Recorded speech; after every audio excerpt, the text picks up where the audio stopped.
Matthew 5:48, we can't go there.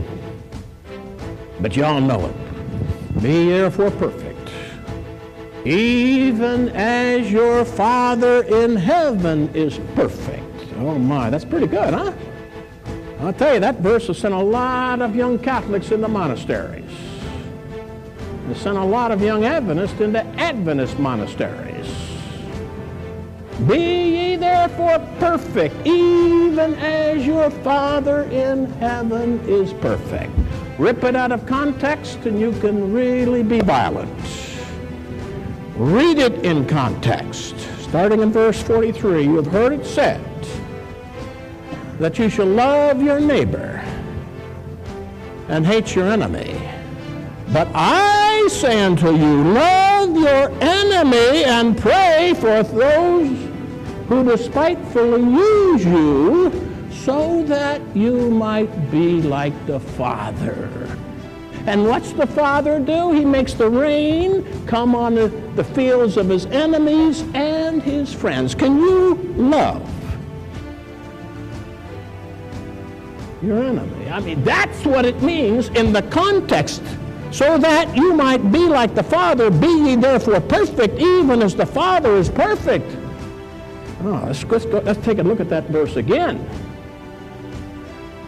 You've heard it said that you should love your neighbor and hate your enemy, but I say unto you, love your enemy? I'm having a hard enough time with my wife. That woman has some real problems.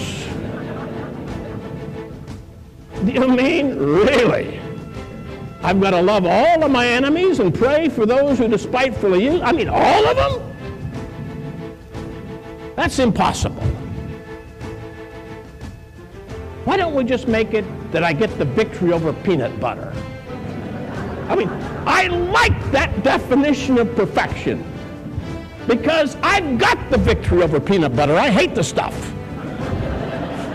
That's something I can do, but loving all of my enemies all the time and praying for those who despitefully use me, that is impossible. And it is without the grace of God.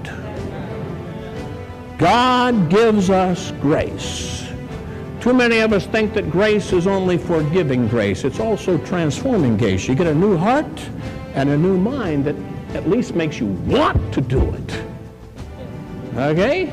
And he gives us, so we get transforming grace, he gives us energizing grace to have the power to do it, and if you fail, you're right back with forgiving grace, 70 times 7.